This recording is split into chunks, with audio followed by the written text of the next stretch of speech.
Welcome to the Digital Concert Hall. My name's Simon Halsey and I'm the chief conductor of the Rundfunkchor Berlin, the Berlin radio choir.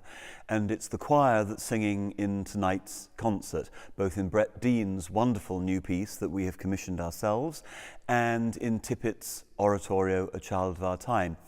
I'm here to talk about the Tippett because, well, I knew Tippett very well. As a child, I sang his music, and as a young adult, I assisted him when the City of Birmingham Symphony Orchestra and Symphony Chorus recorded A Child of Our Time under Tippett's direction, when Tippett was, I guess, 87 years old, right at the end of his life in the late 1990s. Perhaps it's wise to say a word about Tippett.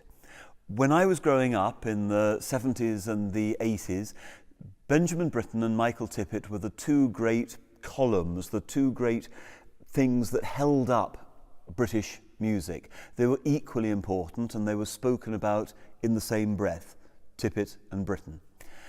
Since their deaths, Britten has remained an enormously important composer worldwide, with works like War Requiem and the Serenade for tenor, horn and strings and Peter Grimes being performed by the great orchestras all the time worldwide.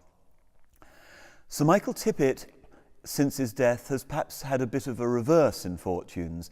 In his own lifetime, he was very much played in the UK and in America, particularly because he was championed by particular conductors, such as Colin Davis, Simon Rattle, and others, so that his work was always visible in the United Kingdom and in the United States.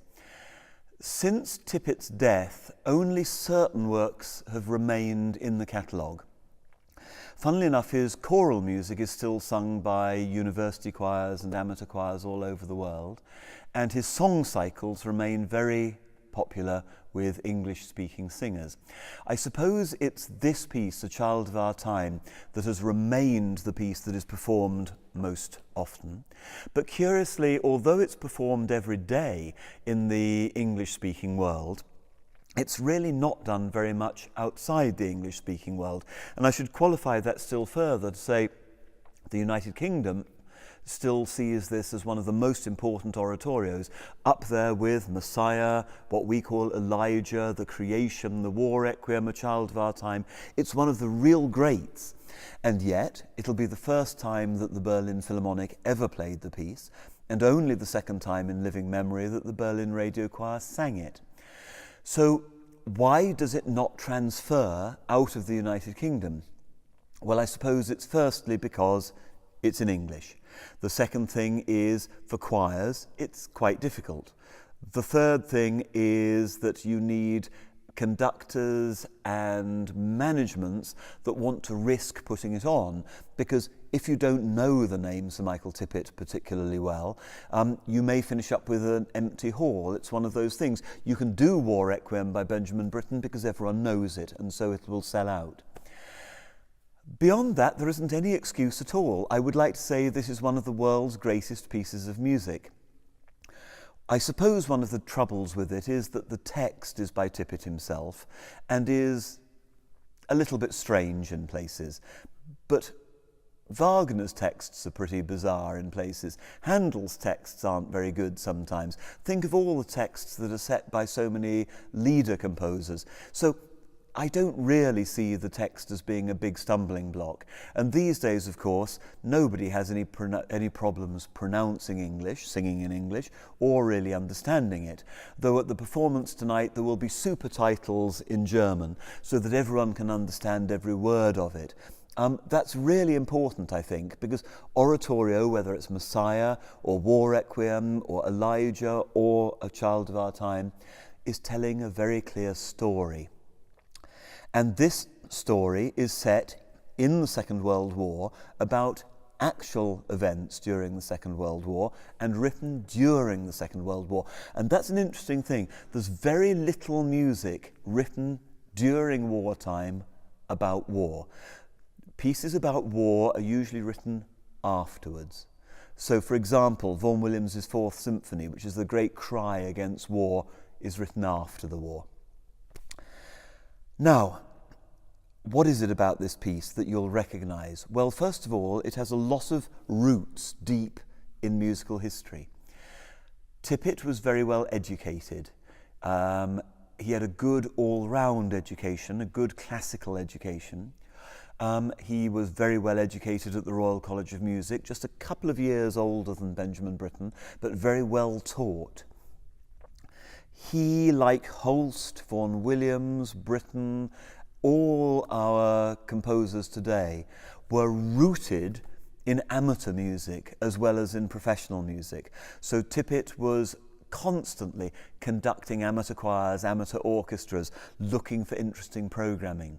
He was just the right age, like Benjamin Britten, to be part of the early music revival. So these were the people who helped to discover the music of the madrigal composers of the Renaissance, of Byrd and Tallis, who were especially keen on the music of Henry Purcell and the revivals in the fortunes of Handel.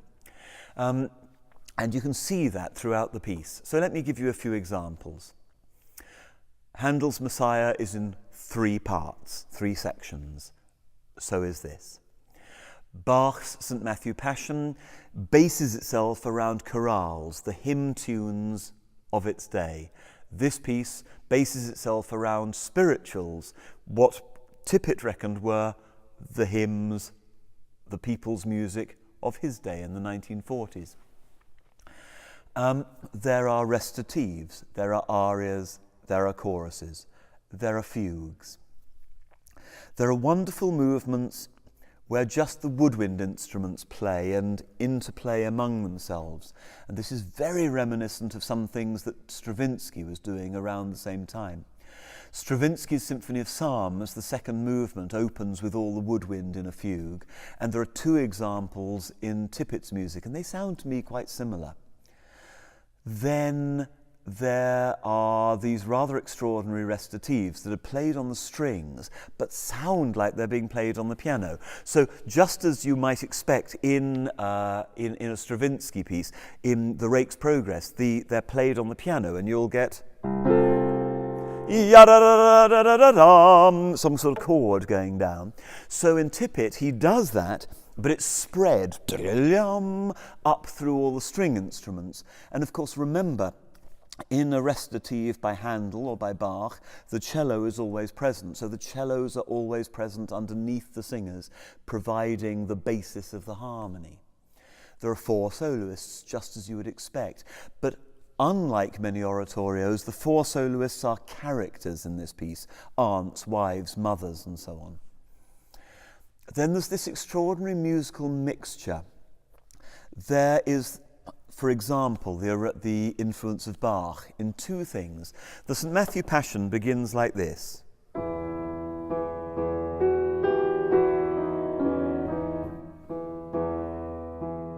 With the bass instruments not moving. The last movement of Tippett's A Child of Our Time begins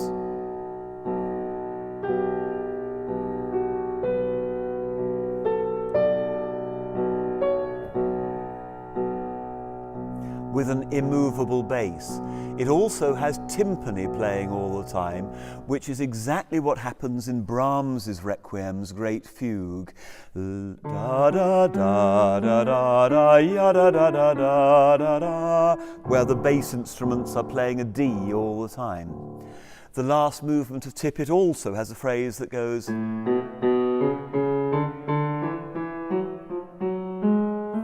which is how the last movement of the Brahms Requiem begins. Then, why are the spirituals in this piece? Well, it was wartime, and Tippett was a man of great wide interests. So that on the one hand, he went to dance halls, for example, so that there is a tango.